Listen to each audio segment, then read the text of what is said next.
This video was created during the 2023 WGA and SAG strikes. Without the labor of the writers and actors currently on strike, Star Wars Rebels and Ahsoka wouldn't exist. Learn more about the strike at the link in the description. What's up, everyone, and welcome back to our Star Wars Rebels rewatch. This is our discussion on Season 4, the final season. We made it before Ahsoka started. Ba, ba, ba, ba. Look at us. Please clap. Please clap. We started something and ended it when we said we would, instead of the Clone Wars thing. So we have grown as creators and as people. Proud of us. Over the past 5 years. Well, getting into Season 4, I wanted to start the way we've started all of these and talk about some of our first impressions of the season back when it was first airing. So do you have any memories in the build-up to when Season 4 was going to begin? Still no. I don't know. Like, it feels so long ago when we were watching these live when they were airing. Vague memories here and there. Biggest memory, though, is us taking a trip to Italy in the middle of the... Not in the middle. It was like very end. At the very end when the finale was going to be airing. And then me falling asleep during the finale because, like, it was the middle of the night there. And then you covering it, like writing a review and recording it very quietly as to not wake me up on vacation. Yeah, that was a wild time that we had planned a vacation for my birthday to go to Italy. And it just so happened that our travel day was like the day that Star Wars Rebels was going to end. And I remember... we had like layovers in our flight and stuff, and I was desperately trying to get on like iTunes or Amazon and trying to download the episodes, and it wouldn't work. And obviously the plane Wi-Fi was garbage, so like I was just sitting there wanting so badly to finish the series, and we couldn't. And then we finally got to our destination and our hotel, and we watched it, and you fell asleep because we'd been traveling for hours and hours and hours, and I just stayed up and pushed through. Yeah, it was kind of a mess. So, like, that is just a personal memory of ours that sticks out in my mind. And I feel like it did really, like, put a significant stop to my excitement for the show because, like, everything was happening. We were trying to enjoy our vacation. So, like, this rewatch... truly, I keep saying it, but it truly has like changed my perspective about the show as a whole, and like given me some much better closure on these characters and their stories. That makes sense. Getting to rewatch the whole series, doing these reviews like one season at a time has been a lot easier, and it's made it more enjoyable for us to watch. Oh yeah, it was fun to be able to just blow through the whole thing. I think we watched it all in about 3 weeks with a couple of breaks. I was going to jump to the other end of Season 4 and talk about our first memories at our first Star Wars celebration. 2017 was in Orlando, and we got to be in the room for the panel for Star Wars Rebels Season 4. Don't even remember that. It was all a blur. It was a blur. It was, even back then, it was all very fast and crazy. And I would say 2017 is a pretty subdued celebration compared to what it's become. But overwhelming too yeah. For us, because we had never done a celebration before, and we just like had so much to look at and to see and to experience. But it was so cool to be able to be in the room, and Dave, first of all, announced that it was going to be the final season. He had the Ahsoka lives ? Oh, yeah. / exclamation point shirt.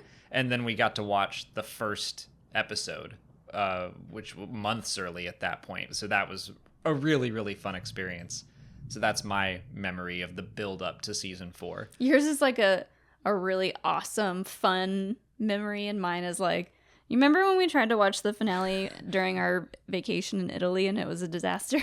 I mean, if you hadn't brought that up, I was going to bring that up as well. That was a very chaotic time to try to finish that. And that's just the struggle of like I always want to try to get reviews out because I know people want to see that stuff, and the struggle of trying to balance this vacation we've had planned for forever with like, and it's the last episode of Star Wars Rebels and wanting to talk about it and wanting to see it. But now let's talk about the rewatch. And like you said, we've been able to get through all of these episodes a lot faster. It's been great to binge them, frankly, I think. But we watched season 4 in 2 sittings. My Did plan, we really? Yeah. My plan was to do, it's 15 episodes, and I was going to do 5, 5, and 5. So we sat down and we watched the first 5 one day, and like, that was great. And then I forget, I guess it was just a Sunday, and we were like, let's watch another 5 episodes of Rebels. We had just gotten back from Comic-Con? I think so. And I we think needed... we were just like having a decompression day. Yeah, we needed a post-travel, just like do nothing day where we just sit and watch TV all day. And I was like, let's watch the next 5 episodes of Rebels. And that next 5 ends with Jedi Knight. And we were just kind of like, let's keep going. I think you said you wanted to grieve with all of the characters. So let's watch one more. And then at that point, we're like, well, there's only 4 more. So Right. We kept just like at the end of every episode, we were like, I mean, we've got time. Let's keep going. Yeah. But truly, after seeing Jedi Knight, I was such a mess emotionally. I was like, we're not going to grieve just the 2 of us sitting here about to like cook dinner and go about our day. I needed to grieve alongside the rest of the characters in the show in the coming episodes. I'll have to give you that picture of you with just a pillow over your face. Which, yeah, that we'll talk about big moments and stuff, but that was a moment I was excited / dreading to watch again. And the second you hear that just AT-AT footstep, that sound scares me now and just lets you know what's coming. I wasn't expecting such a visceral response from myself to just hearing that noise and knowing how sad I was about to be. Yeah.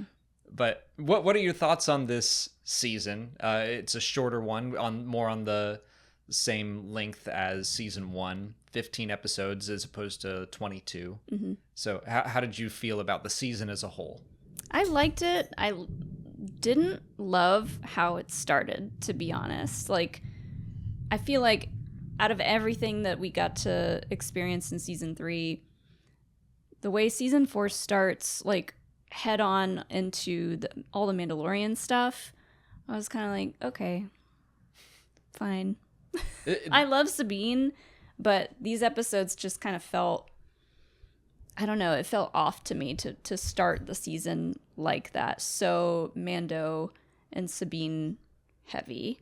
I absolutely see what you're saying. It does feel like this little detour that is set apart from the rest of the season. And Dave talked about at that panel in Celebration, he's like, this is going to be the final season. And everyone in the audience was like, no. And he's like, I know, I get it, but I want to really be able to finish this story and finish it the way I want to. And at that time, and he said this, he was like, I didn't get to do that with the Clone Wars. And things have changed since then, but I really do get the sense that season 4 of Star Wars Rebels was very tightly written. There are no episodes in it that I would consider it, like some people would throw around the term filler, and I have feelings about that, but I'm like, every episode of this season feels necessary to the larger story. And the Mandalorian stuff, I think, is just, we have these loose ends from season 3, so right at the start, let's just get that done. Yeah, it did feel like there was a lot to tie up in the end for it to be the last season and a shorter season. It just felt like everything had been compressed by a lot. And for Kanan especially, I felt like, what's Kanan been doing? Like, since he gets blinded by Maul, he's in it a little bit. He has like a few things to do, but he's like mostly gone, or like mostly just doesn't have much to do or say. And then we get shoved into, oh, this is all about him now. And then he dies. Boo. I hated it. It's so sad. Like, he just gets shoved back into the story in this huge way, and you're like, okay. And then don't even get me started on him and Hera's relationship. We'll talk all about that episode. I promise. Because I know you had a lot to say then. I'm sure you have a lot to say now too. I'm hurt. It was hurtful. Yeah. Dave Filoni hurt us. But yeah, I think that the season as a whole is very purposeful and confident, and like Dave just knew what he wanted to get done, and then they did it in every episode. Even the one where I would say not a ton happens, but it's the grieving episode, but it's like you need that. And it does give you that weird Lothal Wolf thing that kind of sends Ezra on their next mission. But I think season 4 is really, really great. I don't know that it's my favorite season of the bunch, but I'm impressed with how well it was written and laid out. Yeah, I think overall my favorite season is 3. This season has some really great episodes, and I think the way it ends is good. Like, I like how they kind of wrap it up and bring it all back to Lothal. Mm-hmm. And like that journey for Ezra to come back home and to like be there to help save his home planet is like a really nice way to wrap up the story because of how similar it was from the beginning. Yeah, and wrapping things up, that feels like a good way to describe this season. It reminds me a lot of Avatar: The Last Airbender and how it builds toward an ending, which makes sense because Dave worked on that too. But a bunch of our recurring heroes come back to help the fight. We also get to see a bunch of recurring villains just to have them killed off.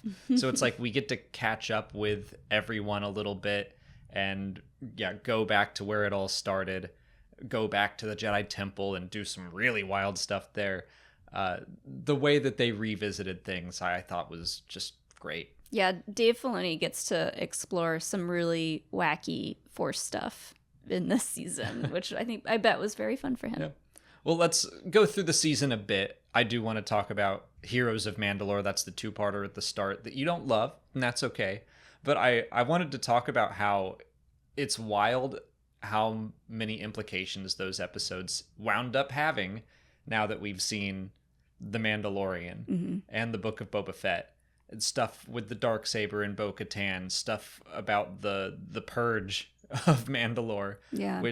That's upsetting to know that those episodes end on like a really hopeful note where Bo-Katan's rallying all the Mandalorians to fight against the Empire. And then credits roll and I'm like, and they all died. Exactly. I think that now knowing what happens in The Mandalorian through season 3, I think that might be why rewatching these episodes about the Mandalorian Arc in season 4 of Rebels, I think that's why they don't hit very well for me now, because I know that Gideon ends up being the one to crush the Darksaber and it ends up meaning nothing. And like Bo-Katan's journey kind of just like fizzles out in the show. So like it is hard to revisit these episodes knowing what we know now. Yeah, it's harder to see that as like this big heroic moment, which it is, but knowing that it's like, oh, this is just heading towards tragedy.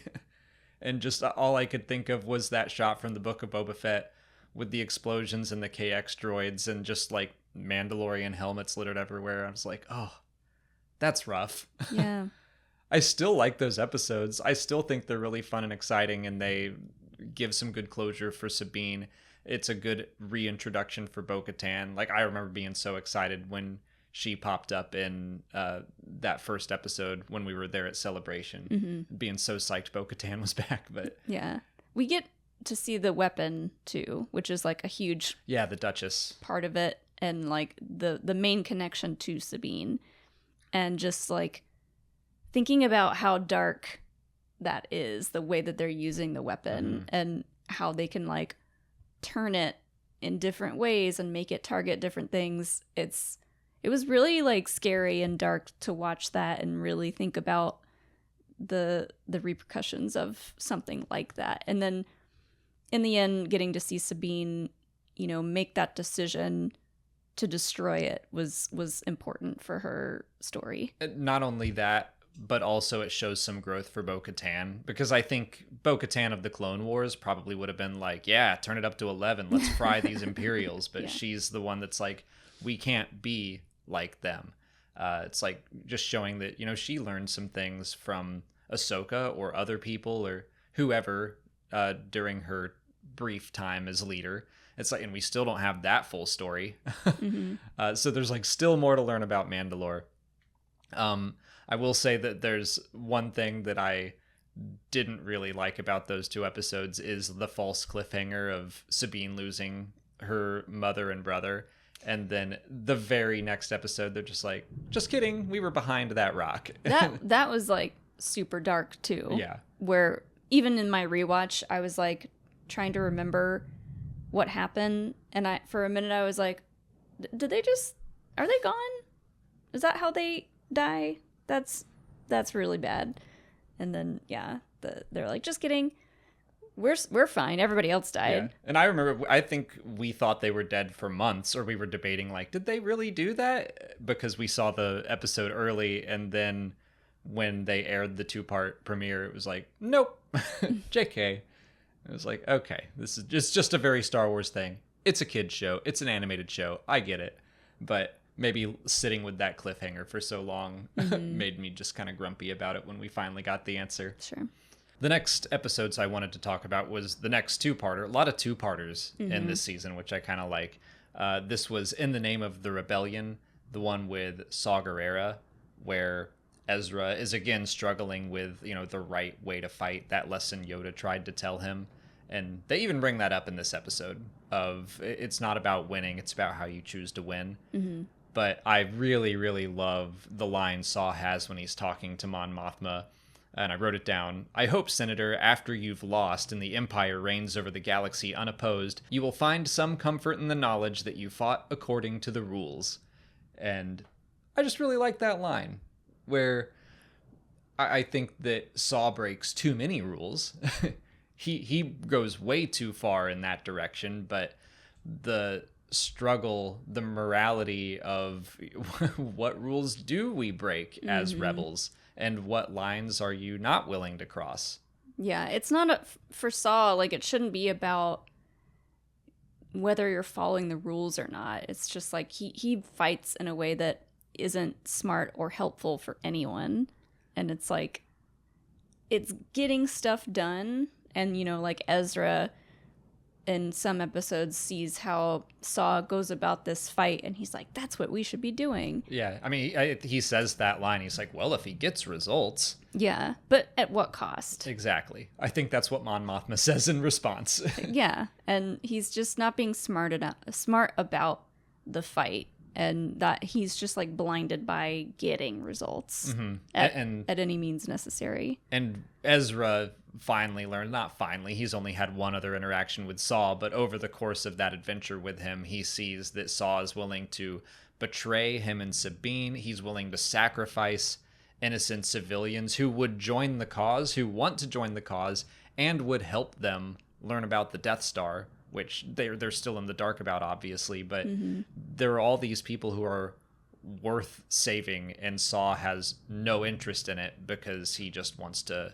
cause pain. I do wish Saw had talked more to Sabine about a lot of stuff, because I felt like he was directing a lot of stuff to Ezra about like trying to convince him that his way is better, but I'm shocked that Saw didn't talk to Sabine more, just because of her background as a Mandalorian and her, you know, knowledge and appreciation of technology. But again, like after her just destroying that weapon, that would probably backfire. But I'm just like wondering why he didn't try to convince her too, because of her like Mandalorian background. No, I think that's a good point. You know, just her being a warrior, coming from a warrior-based people, I think that he would have tried to latch onto that. I agree that he didn't really talk to both of them. When I think it's interesting that the two of them are on the same page when Saw rescues them, and they're kind of like, they want to fight with Saw, and they're the young ones. They're the ones that need to learn that lesson about not going as far as Saw does. So Sabine was showing some enthusiasm too, and she didn't get quite the attention in the arc that Ezra did. Yeah. But still, the lesson was learned. Right. And I love how those 2 episodes end with, like, when they get reunited with the Ghost crew, and they're like, we can't take you anywhere. Yeah. LOL, you know. And, like, Sabine's just, like, embarrassed, and Ezra's like, well, sorry. Is that you can often see that she is 2 years older than he is. I think she is around that age, but he's catching up in maturity a little bit by the 4th season. Oh, yeah. So the next batch of episodes, I wanted to just kind of lump together, and they're really focusing on the TIE Defender and taking those factories down. And I just really appreciated this time around. I mean, I love the TIE Defender as like the ship nerd side of things, but it hit me more how their focus on getting those factories destroyed, and also, of course, Thrawn being removed. They do a good job of showing that the heroes, the Ghost crew, they actually really, really helped the Rebel Alliance by making sure the TIE Defender wasn't around and making sure Grand Admiral Thrawn wasn't around. Yeah. Just makes the series feel very impactful on the rest of the Star Wars universe. It's storming, so the animals are not having a good time, and Pippin is scared. This is the most chill he's ever been on camera. Oh, you're immediately going to move? You mentioned nerding out about the ship, the TIE Defender, and I did have fun seeing Sabine nerd out about the TIE Defender when she gets in one for the first time, and she's like, this has a navicomputer. Like, it was just so cute for her to get excited for that in the midst of such chaos.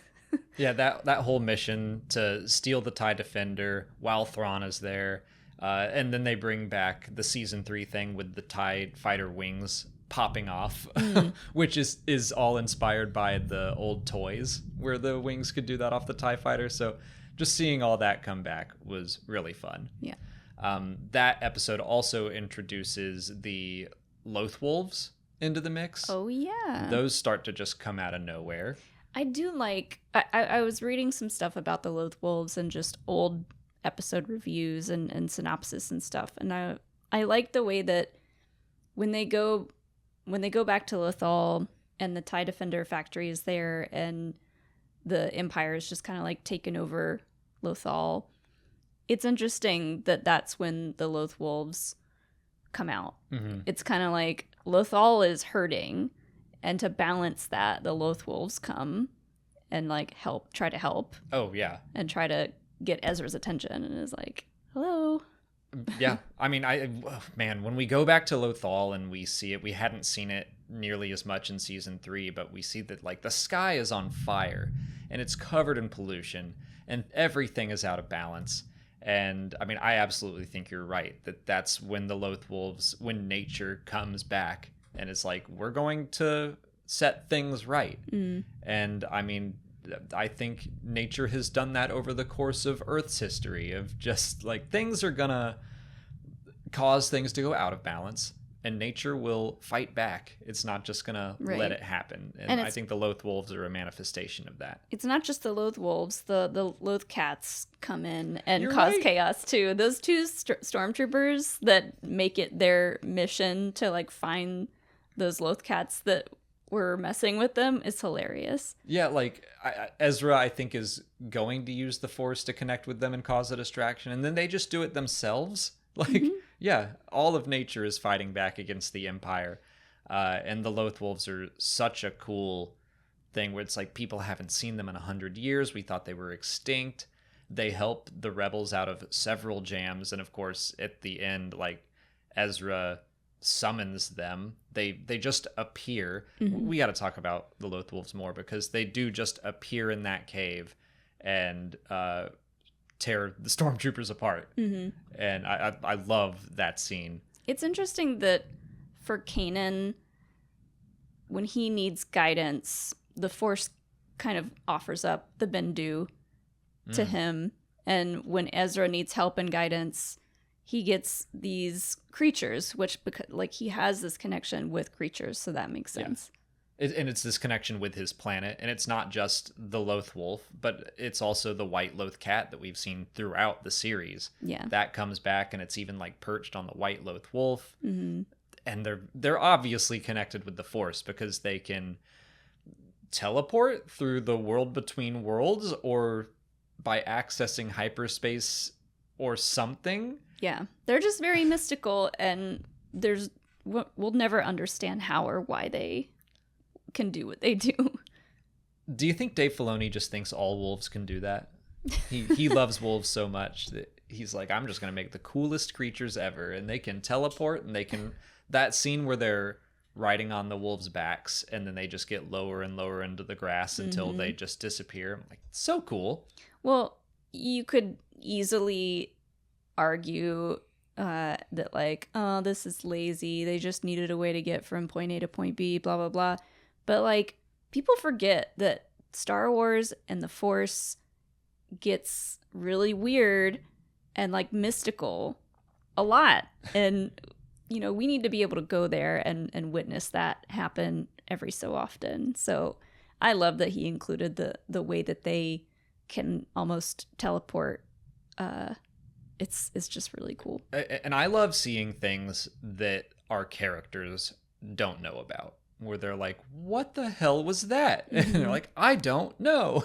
How did that work? I don't know. Yeah, and they all kind of have different reactions to the Loth Wolves. And I like that Zeb is kind of like, well, these giant fluffy things are bigger than me, and I don't like it.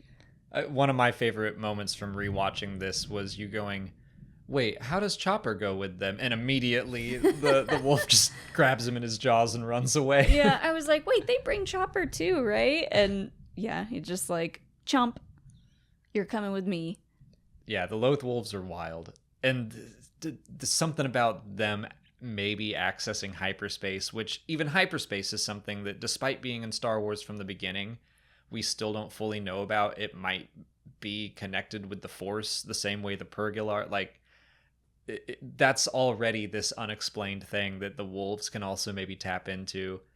It's crazy. And I'll save the rest of that talk for like the world between worlds and things like that. But I wanted to bring up also another character that is introduced around that time, and that's Rook. I can't say it the same way Thrawn does. I don't know how he says it. I can't remember. I think this was at that panel too, Dave Filoni talking about how great Lars Mikkelsen is at saying that name. Yeah. And he's like, no one else can do it. Rook. Rook. My agent, Rook, will arrive shortly. Lars, you're great.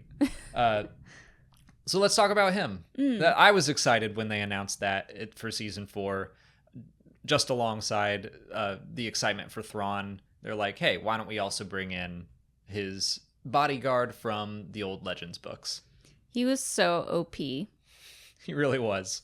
I was like, really? That dude just will not die. Doesn't quit. Yeah, he's very, very loyal to Thrawn. And I want to know if his backstory is consistent with Legends or like what's going on there. And there was a little bit more with him in Thrawn Alliances, I think, that book. And then he got left behind in Thrawn Treason because he's doing everything in season 4. But there are so many points where I'm like, that dude should have died. But he's just like nimbly bimbly flying around. I mean, to the point where some of his fights with like Ezra, it's comedic how he gets away with some stuff. And you're just like, okay, we get it. When is he gonna die? Like, he needs to go. He survives a fight with Ezra. There's multiple fights with Zeb. And to be fair, one of them is because Sabine stopped him from going too far. But then he survives the wolves. He survives like Hera coming in to save the day. Then he attacks Wolf and Mark Matten and all these people. Then he gets all the way to the Imperial. Like, there's this one point where I was just like, will this dude please die? Just, he's been nothing but trouble. And I think that's what pushes Zeb to be like, you know what? if I die trying to make this happen, then so be it. I am going to do something drastic. That was a fun moment where Gregor says something like that. It's like, someone needs to do something drastic. And Zeb just goes charging in. He Leroy Jenkins. Jenkins is the moment. And Kallus is like, Zeb, wait. Yeah. Love that he shows some concern there. Yeah. But the way Rook goes out is pretty rad. Like, pretty rad. the way Zeb catches him in the power generator coils as they're lighting up. And he gets stuck down there. Yeah. Yeah. Finally. I'm wondering, now that we know about Thrawn coming into live action and this story continuing, I'm like, if they are, I don't want to talk about spoilers from a book that came out in 1991, but like, there are important story elements involving Rook and Thrawn, and I'm like, I wonder if he regrets killing Rook now. Mm-hmm. I think he served his purpose, and like, they just needed someone that was loyal to Thrawn, because we had, Thrawn, the Empire, Price, but we needed someone really good at what they do, really good at fighting and being an assassin, and someone very loyal to Thrawn. It is kind of weird that they didn't go into why he's loyal to Thrawn. He just shows up and we're just like, oh, okay. That, people that don't know the story from Legends, you just assume that he's just like this badass assassin that Thrawn must be paying very well. It is an odd thing for people who hadn't read the books. Like, I'm all in, where I'm like, yeah, that's Thrawn's bodyguard. But he just shows up and all the stormtroopers are calling him sir and stuff. It's like, where does he fall in the Imperial hierarchy? How many Imperials know about him? Where's he been all this time? What's he been doing? Right. And before he gets called into action. I need to look up back into Thrawn alliances, because I think they talk about that a bit. But it was a fun inclusion. I'm glad they did it. It's nice to see Thrawn need to call in someone like him, because he's struggling and he's like, all right, I'm going to call in the big guns. Well, it's interesting. They kind of do with Thrawn what they had to do with Vader, where they didn't invent the Inquisitorius for Star Wars Rebels, but it really rose to prominence because of that show, where it's like, we can't have Vader hunting Kanan and Ezra every episode and they keep getting away. So we'll do the Grand Inquisitor, and then in season 2, Vader's there, but barely, and it's more about the other Inquisitors. They had to save Vader for like their really big scary moments. And I think when we get to season 4, they kind of do that with Thrawn, where they keep having reasons for him to not be around. And so he just has to go defend the TIE Defender project against Project Stardust. So I'll leave. Rook will be here, which he was a competent villain, but it takes him out of action so that Price can really mess things up. I mean, being a Grand Admiral in the Empire, he's a busy man. You don't get to that status without being able to delegate. So it makes sense that he's like up in the ranks, and so he's not going to be out on the front lines fighting everybody with fisticuffs. So I'm curious to see if we get more Nogri in the Ahsoka series and beyond. And then you made the joke like it could be Rook. We could get Rook with 2 U's. And there's a million of them. or it's his brother or something. Or Rook could become a Nogri title. I don't know. Where's Brooke? Brooke. Rook's I like Brooke. Cooler older sister. Rook, get out of my room. She's the real ruthless one. Yeah, she's way worse. She doesn't like hurt you physically, but emotionally, she will ruin you. Yeah.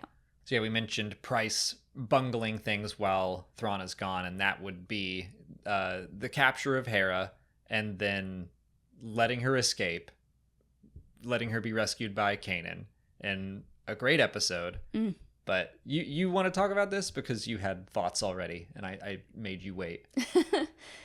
I mean, this episode was really good. You get to see after Hera crashes and like how dangerous it is for her. And when she gets captured, she gets the truth serum or whatever that is in the interrogation droid that Leia got was or was the mind probe or whatever you want to call it. but she was strong. She's drugged. She's drugged. She gets the truth serum, and like it bugs me that it took Hera getting drugged for her to open up to Kanan about their relationship. And it's really frustrating that all this time we just refer to them as like, oh, it's our space parents. Mm-hmm. But then we find out that they haven't really gone so far as to like admit their love for each other. And just the fact that it takes her being drugged is frustrating. And they shove it all into this one episode where it's like they had a kiss in an earlier episode, and like now they're finally like admitting to each other the way that they feel and the fact that they need to do more for each other in their relationship. And for what? And for what? I mean, I think it's definitely Hera that was holding back. Kanan throughout the season is trying to push her to be like, what do you think of us? And I assume up until this point, they have been buddies of an adult nature.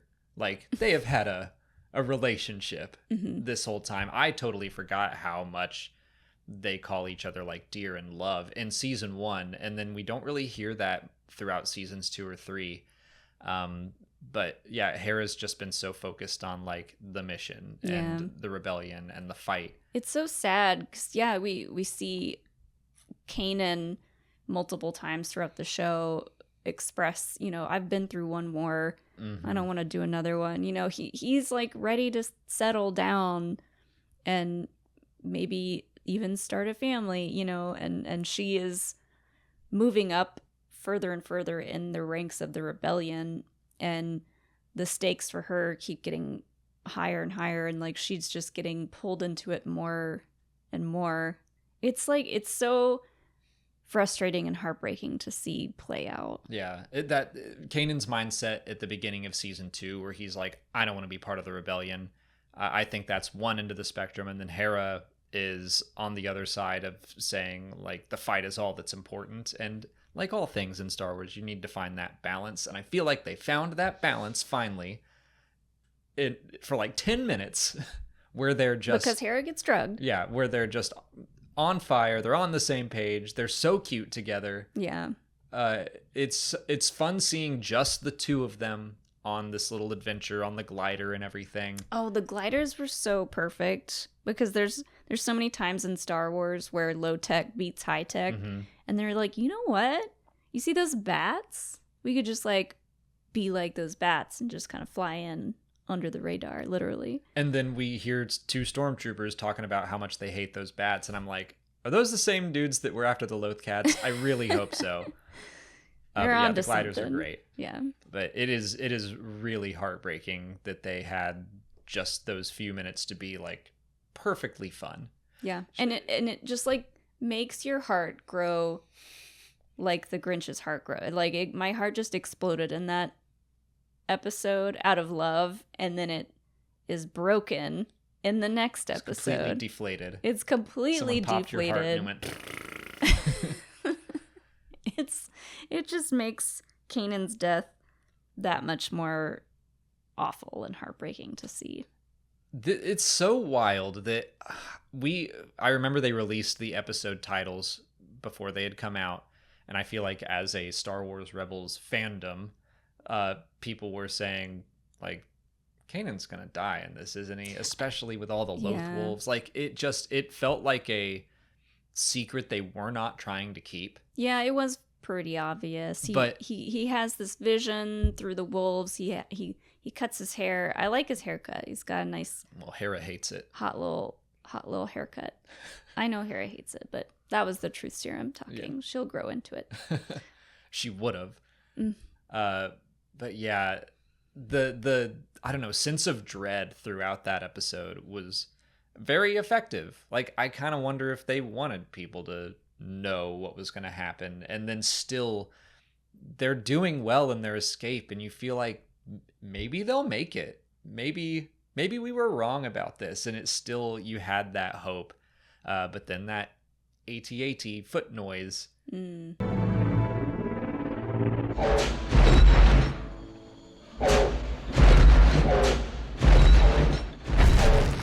comes in. I just had a thought. It's very end of season 5 Buffy. Yeah. Heartbreaking. Okay. Upsetting.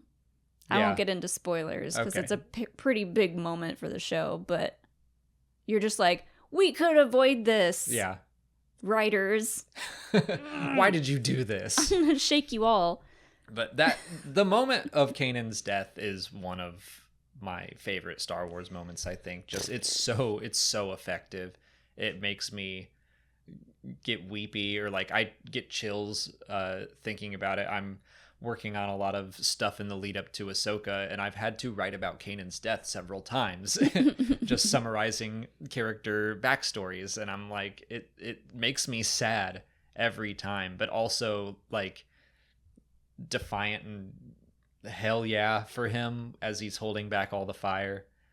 Like it's a great moment. He deserved better.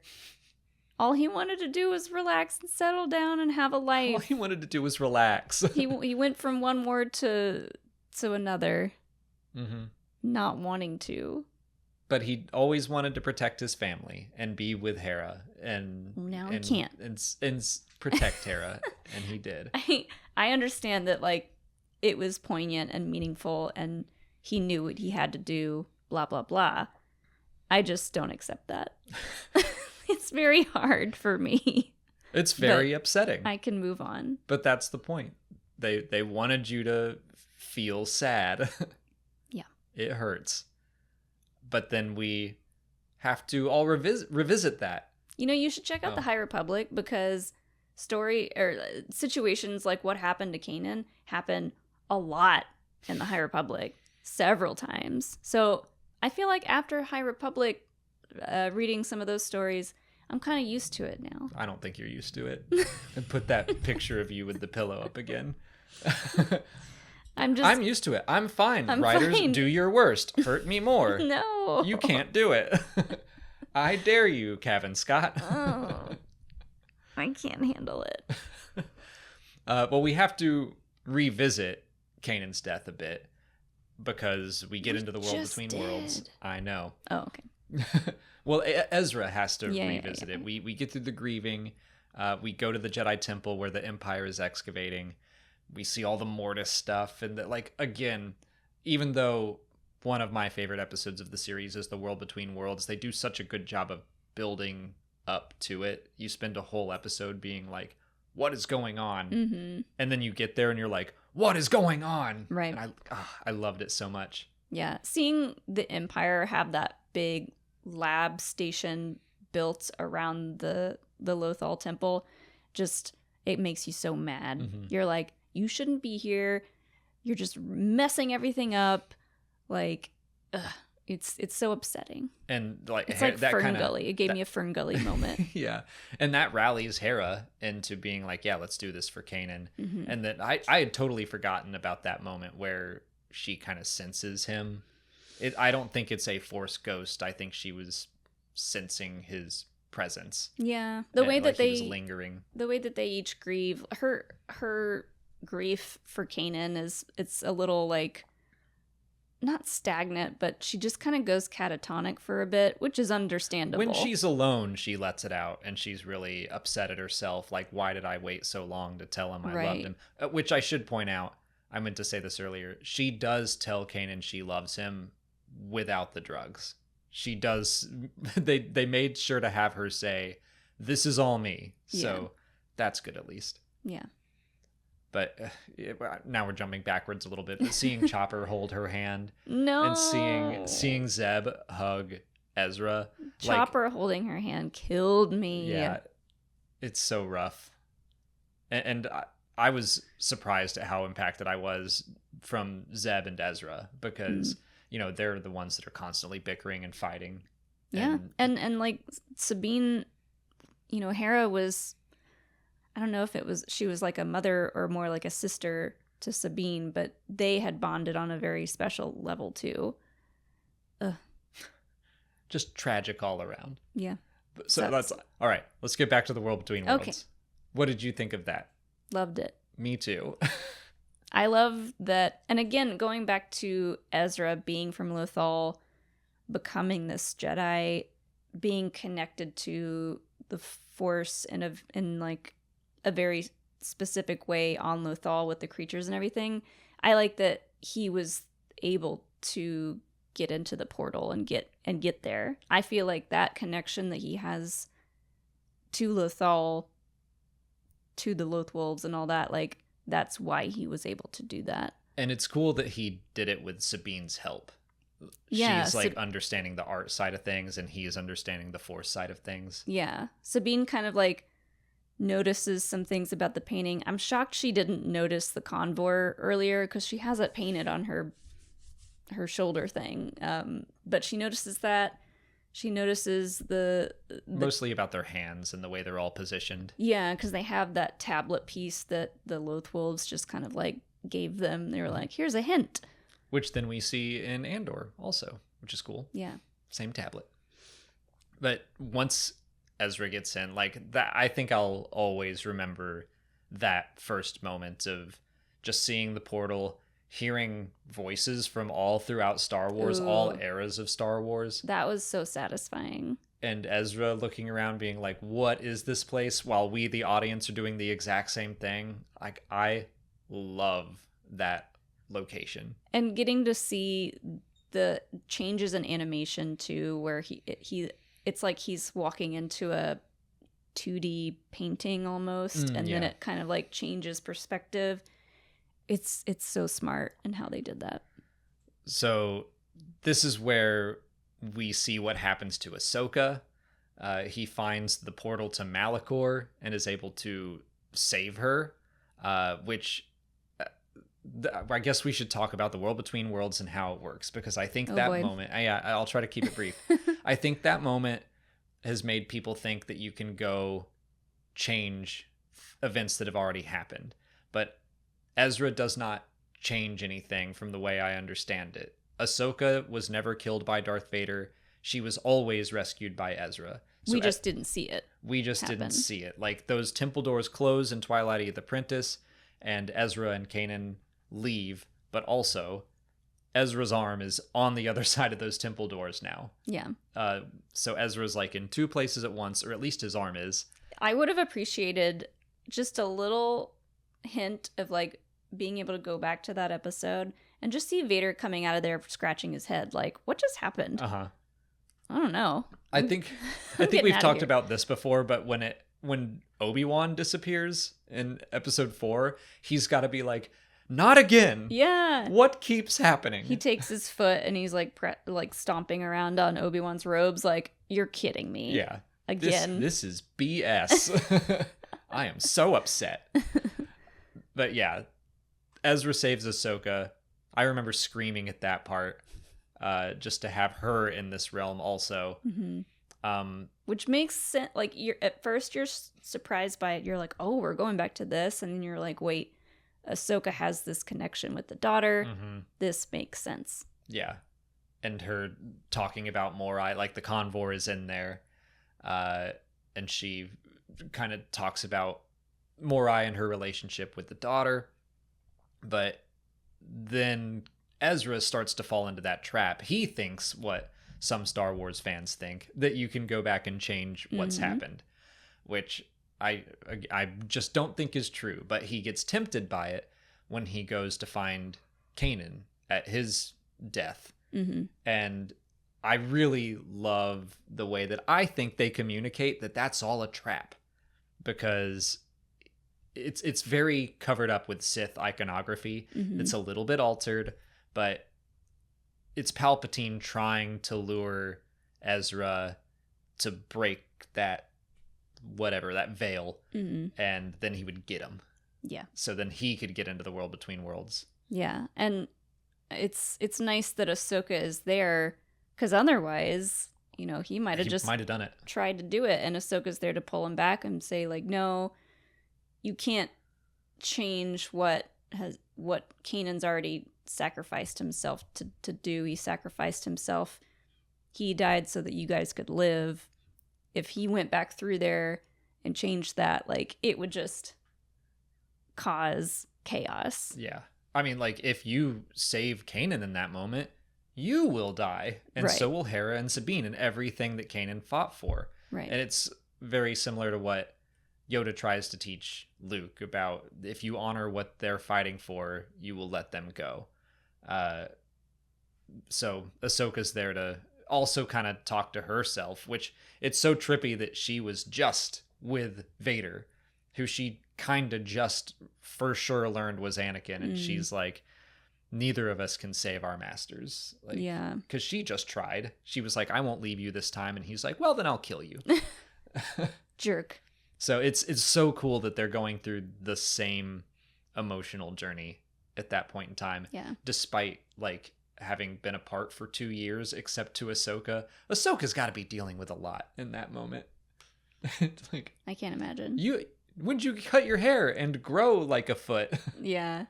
And I mean, Ahsoka's been through the Mortis arc from Clone Wars, so she does have a little bit more of a grasp on things like that, but still. It's true. She's probably like, this isn't the weirdest place I've been. Yeah.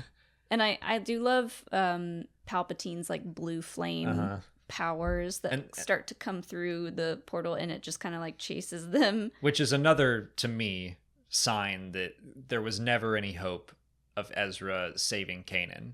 It was all a trap, because like Palpatine is on the other side of that specific portal. He is tempting Ezra, which he does again in the finale. With his parents. Yeah.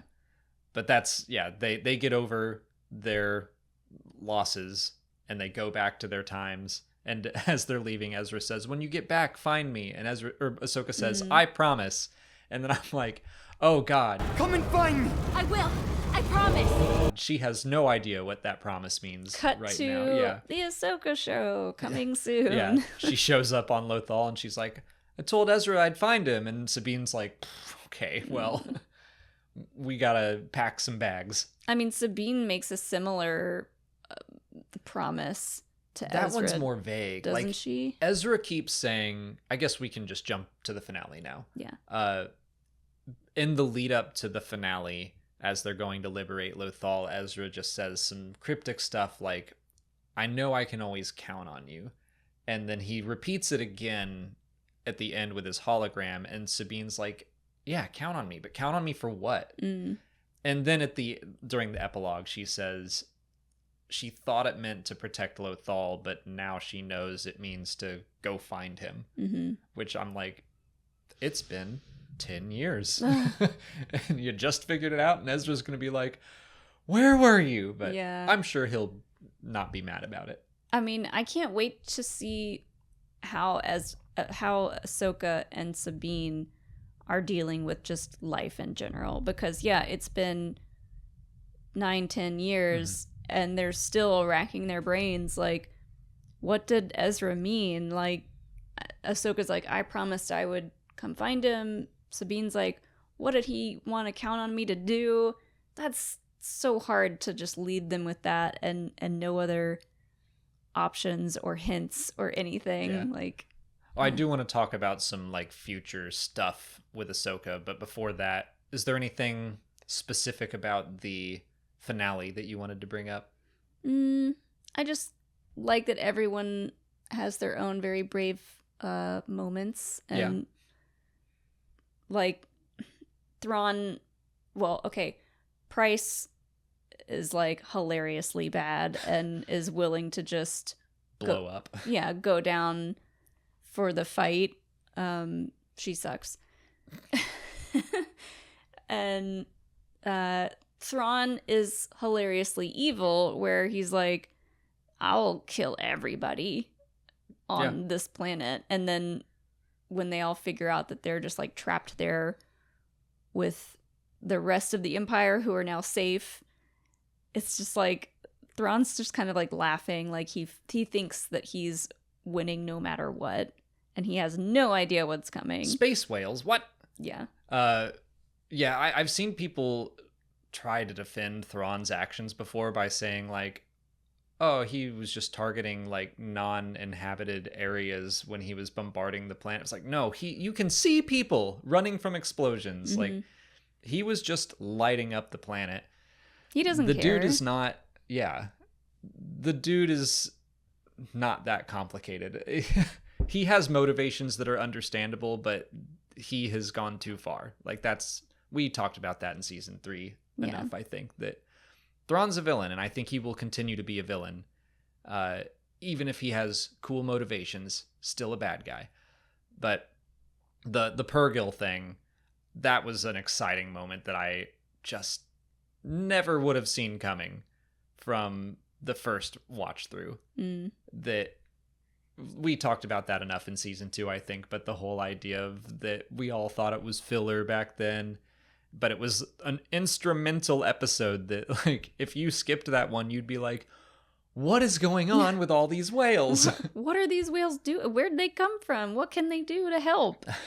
But yeah, and along with all that, there's the mention of Captain Peleon, which is now coming back again. That was an exciting little tease way back when, and now we've seen the man in the flesh. I can't remember. Kind of. I remember Mark Matton's character was saying that Ezra gave him like a special mission. What was his special mission? To go get the Purrgil.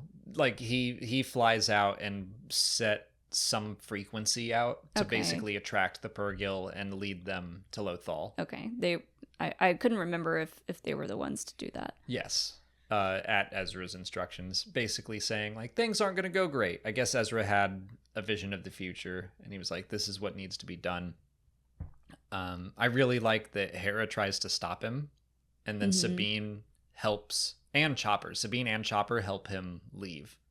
Yeah, because they know after losing Kanan, Hera is not going to allow Ezra to do anything even mildly stupid to the point where she thinks she might lose him too. Yeah. And that is a very like heartfelt moment for everyone, and like it gives you this like sense of dread, and you're just like, oh no, what's about to happen now? Like, we just lost Kanan, what is Ezra doing? But yeah, seeing Sabine and Chopper be the ones to like help him go do whatever he needed to do, it makes sense, and I think it needed to happen that way because of Hera going through so much pain and trauma. Yeah. And she would he never escapes. have let him go. He escapes through the vents, which is like a Classic running Ezra joke. Yeah.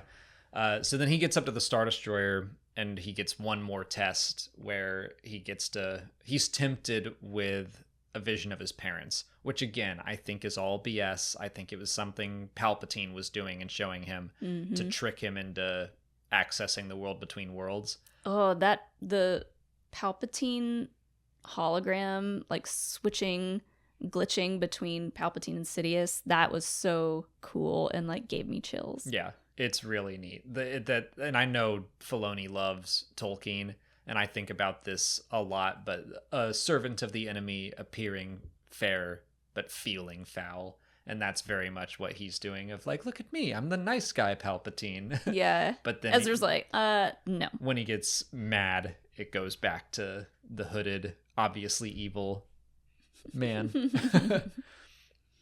But yeah, I think we all know how it ends. Space whales take Thrawn and Ezra away. That quote from the Bendu.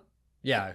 Like, oh yeah, what I is did want it? to talk about that. I see your defeat like many arms surrounding you in a cold embrace, something like that. Ooh, which you're like, more chills. Nice. They've fulfilled the prophecy, which is always fun. It's cold because it's in space. Many arms. The Purrgil. Little Purrgil hug. Tentacle. Yeah. I'm curious to see if they find a way to bring it back for when Thrawn is defeated for good in the movie or the future seasons of Ahsoka or whatever. If they find a way to again have many arms surround him in a cold embrace, metaphorically, whatever, I think that would be a cool touch. I don't know. I feel like the Bendu saying that that's how he saw Thrawn's end, and then knowing that Thrawn and Ezra are just gone for so long, I like the idea that the Bendu couldn't see past what Ezra does. Yeah. And that's kind of interesting too. And he just knows that end for Thrawn. I see one of your defeats. Yeah. And like like no one knows where they went. No one knows where the Purrgil took them. So like that adds another element of mysticism to the Purrgil, where the Bendu's like, this is how you die, and it's not. It's just the Purrgil took him somewhere where the Bendu couldn't even see. Well, he did not say this is how you die, so there's plenty of room for him to be like, I see your defeat, and he meant that specific one. One defeat. Don't worry, you'll get more defeats. Yeah. When I see you again, I'll tell you about your next one. You get a punch card of prophecies. I guess the only thing we really have left to talk about is the epilogue, which will lead us directly into Ahsoka talk. Let's mention Hera, Chopper, and Jason Syndulla. What do you think? You said right before we recorded, you were like, I don't know if I like Jason Syndulla.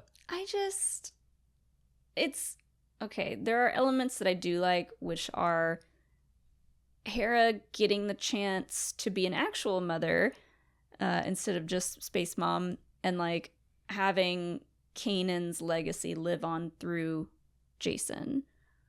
But like, I can't help but think, when did they have time to make this happen? I don't know. That just like makes things so much more complicated for Hera. From what we have seen surrounding Jason after the fact, like, I'm sure she's a great, great mom, but it's interesting. I think this is because of behind the scenes things more than anything else, but we have had several Hera stories, whether it's Alphabet Squadron or Star Wars Squadrons, and everyone's like, where's Jason? And she will vaguely talk about him. I think that's probably because the creators, Dave Filoni, knew that Jason Syndulla was going to be in, whether it was the animated Star Wars Rebels spinoff that was rumored, or Ahsoka. He was like, I'm going to do something with Jason Syndulla, so everyone else just leave him alone.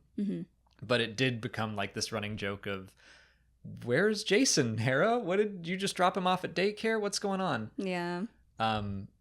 I like that there is a legacy for Kanan. It does just raise questions of, when did they do this? It's like, does Dave Filoni know how babies are made? Or and again, like, I feel silly for like worrying about that and even letting that annoy me, because it's Star Wars. They're not gonna like go into detail about like when he was conceived, blah blah blah. Like, he's just there, and that's why they are they're in a relationship of an adult nature. They're buddies of an adult nature.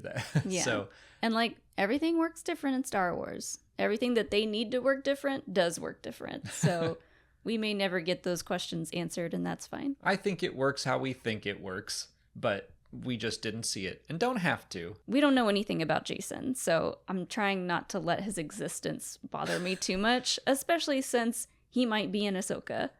I think he will be. I mean, based on trailers even, but also like the Lego thing, I think he's going to be in it. And I think once it does feel like this weird little tag at the end of Rebels, just be like, and Hera had a kid. And you're like, oh, okay. Getting to know him, I think, will put things in perspective. Oh, yeah. I have no doubt that once we get to meet him and figure out more about him, how he has been, not how he's been living, but like what has he been up to? What he's been doing, how Hera is attached to him, and like seeing their dynamic as father-son will be great. Yes. But just getting him at the end of this show, at the end of Rebels, I was like, okay.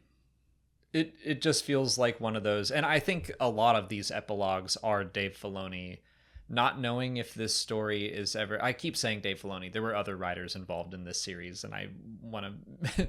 the entire writing team, I think that they wanted to point out just, here's how we see these characters' lives going, because we don't know if we're ever going to see more of them.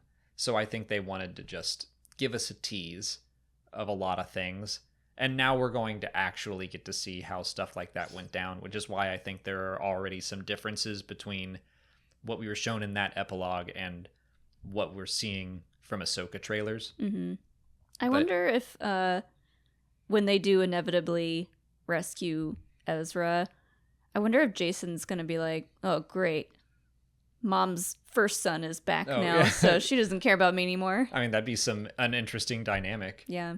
But I before we get to Sabine and Ahsoka, which is like the main epilogue plot point to talk about, we have Zeb and Kallus who go back to Lyrasan, and like Zeb is trying to surprise Kallus, and it's a little weird. Again, this is like when Star Wars and actual real world morality don't always line up, but it's like this really happy moment of Zeb covering up Kallus's eyes and then being like, surprise, you didn't commit genocide, yay.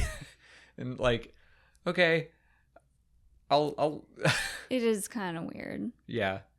And like it's along the same lines of Anakin doing all the horrible things he did, but in Star Wars you can turn your life around and you can go to Force Heaven, and it's like Kallus admitted what he did was wrong, and yay, he didn't help drive an entire culture to extinction. I mean, I think that episode where Zeb and Kallus are kind of alone together, I think they do a good job at showing how they reconcile and like how they explain each other's stories in a way that they can find some common ground and like forgive each other. And this takes that a step further, where he can get some closure by going with Zeb to the Lasat planet and like living out his days there, I guess. Yeah, I don't know. They may have just been like, let's visit, but Yeah. I think that Star Wars sometimes just wants you to look at the personal and not the big picture, because sometimes the more you think about the big picture, you're like, that's pretty unforgivable. But in this mythology of just someone realizing I did something very wrong and I need to atone for it and I can do better, like that's the lesson we're supposed to take away from it. But that one's a doozy. Yeah. I feel like if this were like a Ben Solo Kylo Ren situation, they would have just had Kallus sacrifice himself in some big brave way, and then he's dead, and Zeb is sad. That's a good point, though, that Kallus is, maybe we'll see him more. He is in the middle of atoning for what he did, which is something that I've always, like, I wish Star Wars would do that more. And he's got a lot to atone for, but like, let's see the Star Wars version of that. And I think if they had more time to spread out season 4 or even do a season 4 and 5 for Rebels, they probably would have taken their time a little bit more of having everyone accept him into the rebellion, because that does happen pretty quick.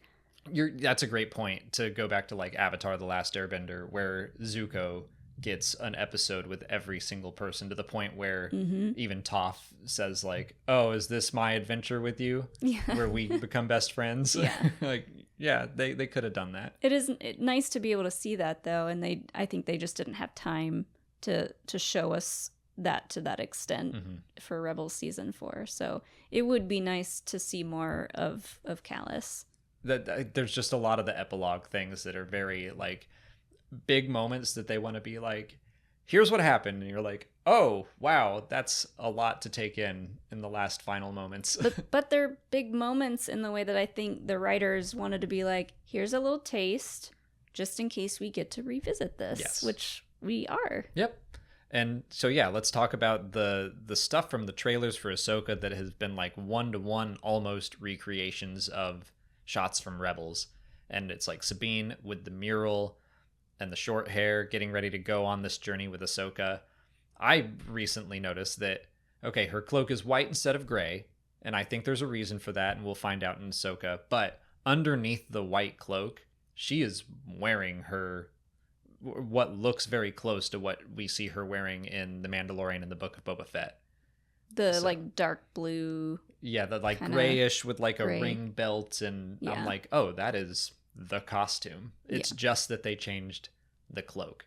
That was her like, I'm in the ship and I want to be cozy cloak, but like out on a mission and out on the town and stuff, that thing's gonna get That's dirty. gonna get so dirty. Yeah. So like she probably has the other stuff underneath the white one, and maybe it was just chilly that day.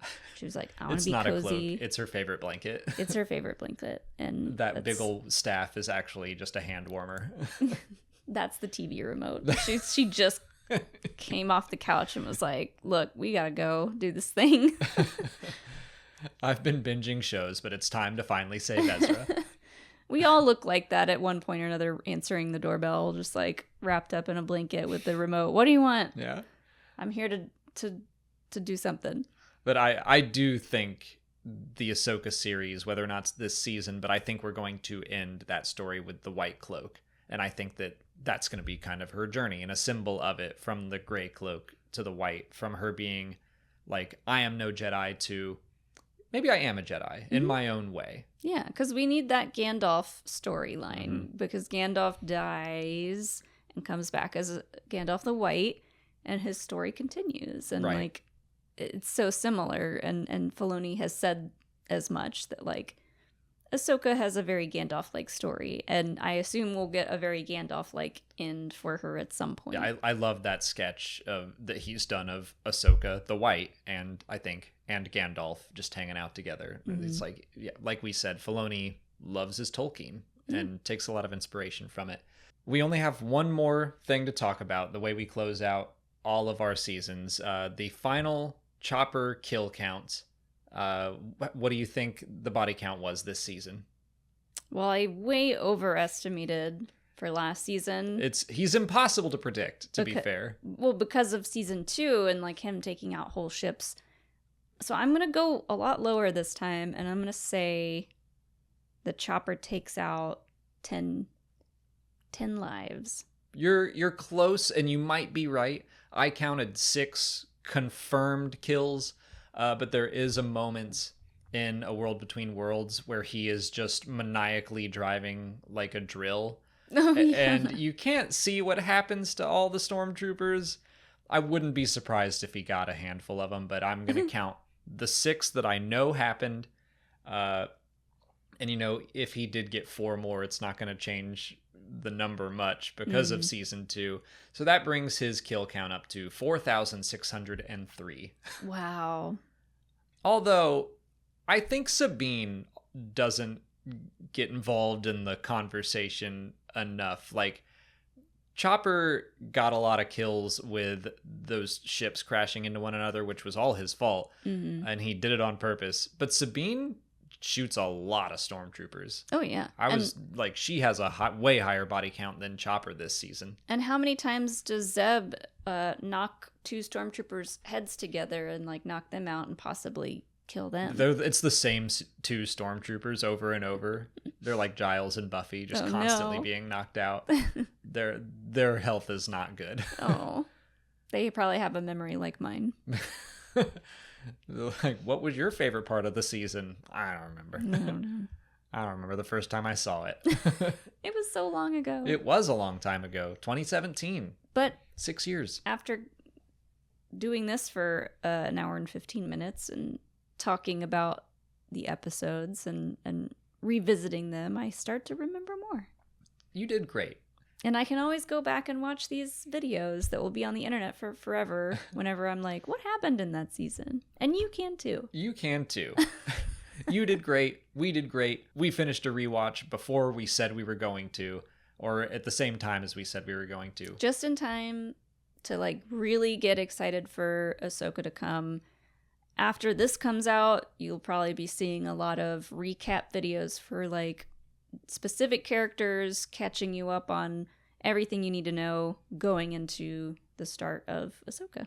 Yeah, basically a bunch of summaries of Star Wars Rebels for people who haven't watched it or just want a refresher on the specific characters that will probably be popping up. But we're going to wrap it up for today.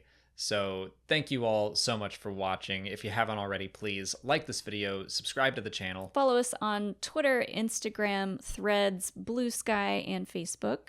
And consider checking out our Patreon page, where we're going to be having audio commentaries and video reactions for every episode of Ahsoka as they come out. As always, thanks for watching, and may the Force be with you.